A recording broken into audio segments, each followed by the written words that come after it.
Assalamualaikum warahmatullahi wabarakatuh. Video ini video yang terakhir untuk pembahasan kisi-kisi UM IPA tahun pelajaran 2021-2022. Nah, video kali ini yang kita bahas adalah soal-soal pada atau kisi-kisi pada nomor 31 sampai dengan 40.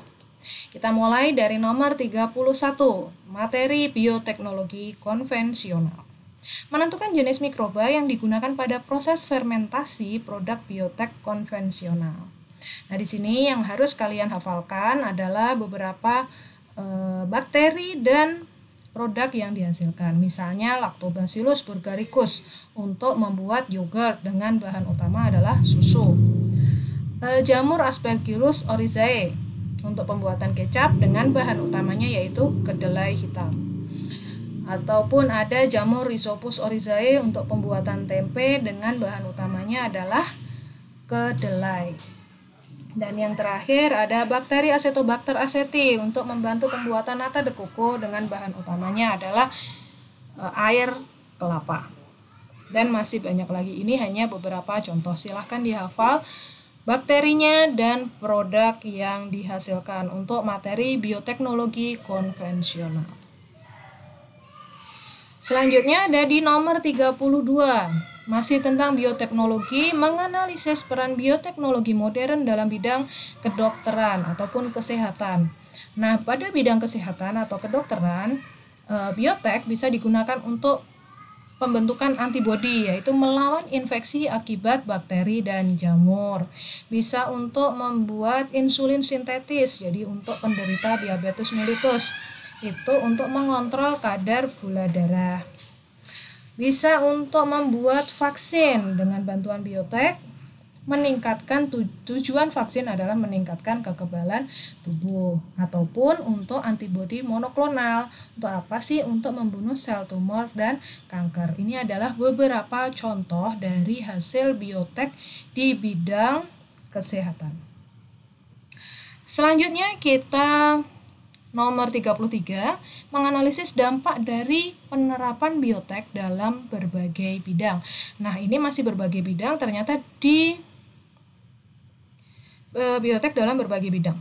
Kita mulai pembahasannya di sini. Nah, dampak negatif biotek. Jadi meskipun dampak positifnya banyak, ternyata masih ada dampak negatifnya. Misalnya pada lingkungan, yaitu mencemari keanekaragaman gen yang ada di lingkungan alami ataupun merusak plasma nutfah. Jadi produk aslinya apa itu jadi nggak kelihatan kalau menggunakan biotek. Pada dampak kesehatan bisa memicu timbulnya penyakit pada beberapa orang yang sensitif terhadap zat yang dihasilkan oleh organisme transgenik, yaitu organisme hasil dari proses biotek. Nah, kita tahu salah satu produk biotek adalah tape yang hasilnya adalah alkohol, yang mana alkohol bisa merusak hati, ataupun pembuatan wine juga mengandung alkohol yang bisa merusak hati. Nah, yang ketiga adalah dampak sosial ekonomi. Di sini bisa merugikan para petani tradisional. Biasanya misalnya di sini gambar tomat ya. Para petani tradisional tanpa menggunakan metode biotek, dia akan menghasilkan tomat yang kecil, sedangkan petani-petani yang modern dia akan menggunakan biotek sehingga menghasilkan tomat yang lebih besar. Otomatis konsumen akan lebih menyukai tomat yang lebih besar. Nah, sekarang kita ke setelah biotek, ada materi tentang partikel materi. Menyajikan hasil identifikasi sifat zat dan pemanfaatan dalam kehidupan sehari-hari. Di sini sifat zat itu ada dua, sifat fisika dan sifat kimia. Sifat fisik itu yang bisa kita lihat atau berubah-ubah, tergantung, bisa balik lagi gitu ya. Kerapatan, di sini ada kerapatan, kekerasan, elastisitas seperti karet, per ini kan bisa elastis gitu, itu adalah sifat fisika.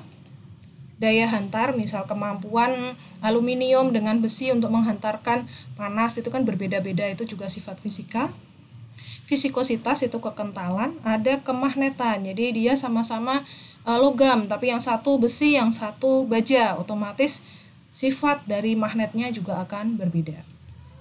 Ada titik didih, itu sifat fisika. ada titik beku dan juga titik leleh. Sedangkan sifat kimia di sini ada kestabilan. Misalnya buah apel setelah dikupas dia itu akan mengalami oksidasi atau pencoklatan. Itu namanya adalah kestabilan. Ada korosivitas. Korosivitas ini misalnya pada pagar yang kena air hujan, apalagi hujannya asam, dia akan korosif, maka dia akan mengalami pengkaratan. Jadi korosivitas itu pengkaratan. Ada juga kereaktifan. Jadi misalnya ada soda api yang terkena air itu akan menghasilkan panas, itu kereaktifan. Dia reaktif nggak sih, bereaksi dengan materi-materi yang lain. Itu adalah beberapa sifat zat. Ingat, ada fisika dan ada kimia. Silakan dihafalkan contoh-contoh dari bentuk fisika itu seperti apa dan contoh dari kimia seperti apa. Selanjutnya setelah sifat fisika dan sifat kimia, di sini ada nomor 36, menentukan proton, elektron, dan neutron pada sebuah atom. Nah, di sini adalah bagian-bagian atom. Kita tahu bahwa yang di tengah itu disebut dengan inti atom. Yang hijau atau yang di kulit-kulitnya ini namanya adalah elektron, karena dia bermuatan negatif. Sedangkan proton dan neutron ada di inti. Kalau proton bermuatan positif dan neutron tidak bermuatan. Nah, di sini kita bisa hitung bahwa elektronnya ada berapa? 1, 2, 3, 4, 5, dan 6. Untuk proton di sini ada 1, 2, 3, 4. Dan neutronnya adalah 1, 2, 3, 4, 5. Ingat bahwa yang berada di kulit selalu elektron dan proton neutron selalu ada di inti. Sekarang kita ke soal selanjutnya. Tentang menentukan peran tanah dalam kehidupan. Oh, ini ada ini soal menganalisis dampak penggunaan bahan kimia terhadap kesehatan manusia. Itu soal nomor 35. Kita kelewat ya satu, maaf. Nah, di sini adalah contohnya teknologi tidak ramah lingkungan. Misalnya penggunaan minyak bumi, mau dia itu bensin, aftur, minyak tanah, solar, maupun pelumas, itu adalah hasil dari minyak bumi, terpisah-pisah secara destilasi tergantung titik didihnya. Karena dia berasal dari minyak bumi, maka memiliki dampak negatif terhadap tanah, udara, makhluk hidup maupun iklim. Nah, selain minyak bumi ada juga batu bara. Batu bara untuk misalnya pembangkit listrik menggunakan batu bara ataupun kereta api yang masih menggunakan batu bara. Bahan bakar fosil menghasilkan emisi atau gas buangan berupa karbon dioksida dan sulfur dioksid, menyebabkan hujan asam dan penyakit pernafasan pada manusia. Jadi adanya karbon dioksida, CO2, NO2, NO3 maupun SO2 itu bisa membuat sifat hujan menjadi lebih asam, otomatis dia akan lebih korosif terhadap logam-logam. Selanjutnya ada kita ke soal tadi elektron sudah, ke soal nomor 37, menentukan peran tanah dalam kehidupan. Peran tanah sendiri itu apa sih? Bagian dari permukaan bumi yang merupakan tempat tumbuh berbagai jenis tumbuhan serta hidupnya berbagai jenis hewan dan mikroorganisme. Peran tanah ada yang pertama, menunjang kesehatan dan penyedia keperluan manusia. Ada juga penyedia air dan penyaring air, tempat hidup hewan dan bakteri. Itu adalah beberapa peran tanah. Jadi kita harus menjaga tanah karena perannya sangat penting. Untuk soal nomor 38, menganalisis manfaat terasering sebagai salah satu cara mengurangi hilangnya nutrisi dalam tanah. Nah, ini adalah gambar dari terasering. Jadi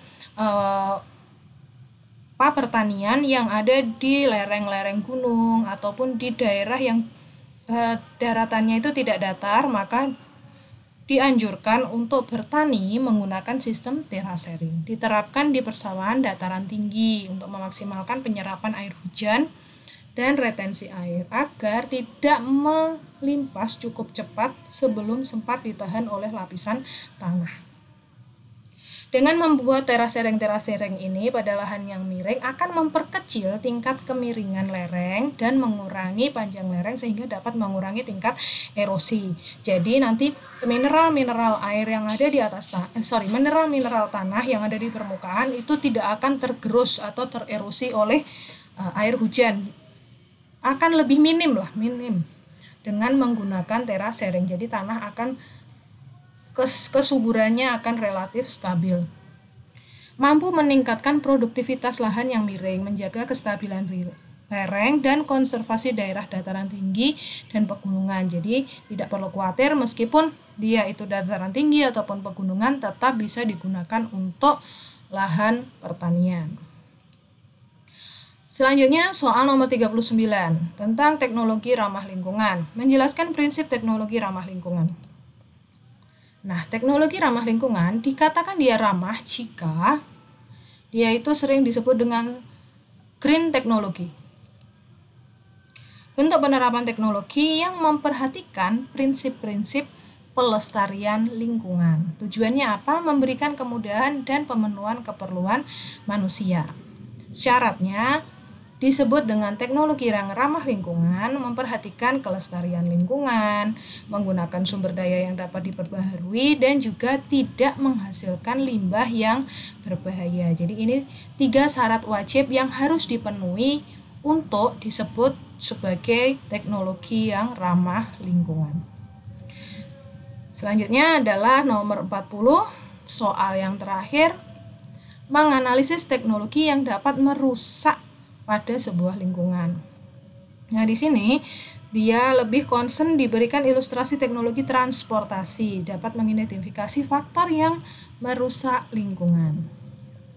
Nah, transportasi, bidang teknologi ramah lingkungan, bidang transportasi, misalnya mobil listrik yang menggunakan baterai, ataupun bus surya, yaitu menggunakan energi cahaya yang akan diubah menjadi listrik, kemudian bisa diubah menjadi energi gerak sehingga busnya itu bisa berjalan. Ataupun ada kendaraan hidrogen, energi kimia dari hidrogen diubah menjadi energi mekanik atau energi gerak. Oke, demikian pembahasan tentang soal-soal kisi-kisi, bukan soal-soal ya, kisi-kisi materi dari UM. Semoga bisa membantu kalian dalam belajar. Semoga sukses. Terima kasih. Wassalamualaikum.